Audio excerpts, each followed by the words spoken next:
Welcome to another Nucida training. Today I would like to explain testing in regulated environments. This video is the first part of a video sequel containing 4 videos. So, a little bit about the agenda and what we're going to go through. We're going to talk about some background related to what we mean by regulated industries.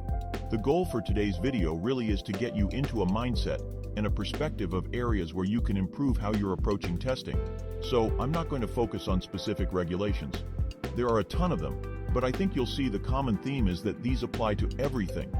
And even if you're not working in a regulated industry, these are all these good testing practices. So, we're going to give some background and we'll talk about that. We'll get into some testing considerations and things that teams and test leaders should be thinking about.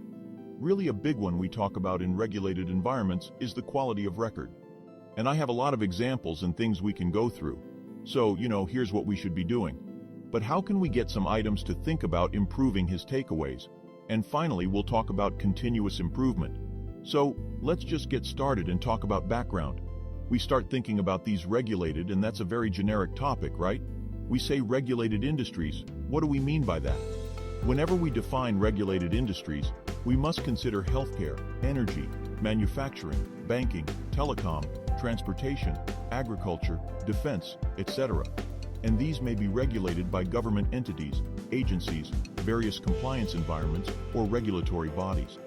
So, there are different areas where we will get into what I'll call that regulated kind of domain, where we have these additional requirements.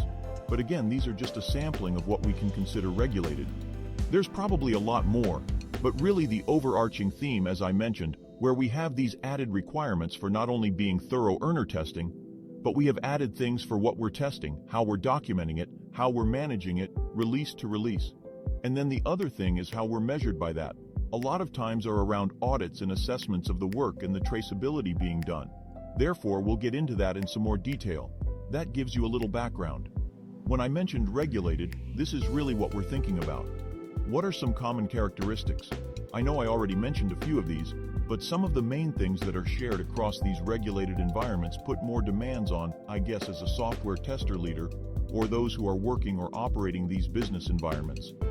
One of the big things is the implementation of data requirements and privacy restrictions.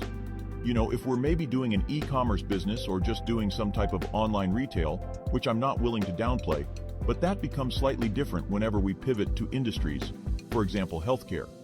We're dealing with patient data, or maybe government entities, or maybe defense industries, where data requirements and privacy restrictions are really taken to the next level. And it becomes a potential challenge whenever we start to overlay that with data we need for testing. How we implement our requirements and testing related to privacy and data restrictions is definitely different, which we have to be thinking about. The next one here is the enforcement of audit logging and detailed system action. So this is a little different. Systems will be required to audit and actually track user actions in alignment with compliance policies for a variety of reasons in regulated environments. Again, I won't drill too deep into the actual compliance law or the reason why for a specific requirement, but it's going to happen in a lot of these environments, and we also have to be aware of that on the test management system. We'll talk a little about tooling, but basically logging and having that track and that history of what's happening both within the test activities from test analysis to test execution and what we're doing for the test management is really important. So, we'll get into a little bit about that as well. The third thing here is defining requirements for disaster recovery and data retention. Don't be surprised some people might be, when we talk about quality assurance. This admittedly is a little overlap on what I traditionally would know as cloud engineering, SRE, or site reliability engineering. But we'll get into the details about this where, most of us here may have the title quality assurance or QA or under auditing or accountability for these things. It really is everybody in addition to our responsibility to understand and validate what we're doing for data retention, recovery, and disaster recovery, failover type situations. That's really important. I think it's one of the most overlooked aspects of software quality and teams, and how I had a good amount of experience doing this. We're going to talk about that as well in our video sequel. And then the last thing here is just keeping high standards for traceability, what I'll call audit readiness. I participated in various audits through various products, and there are a lot of lessons learned and things that we can look at for being audit ready all the time. I hope this video helps you understand more about testing in regulated environments. This is the first of 4 videos in that video sequel.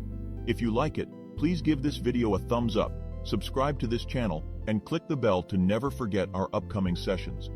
If you have any questions or comments, please leave a comment.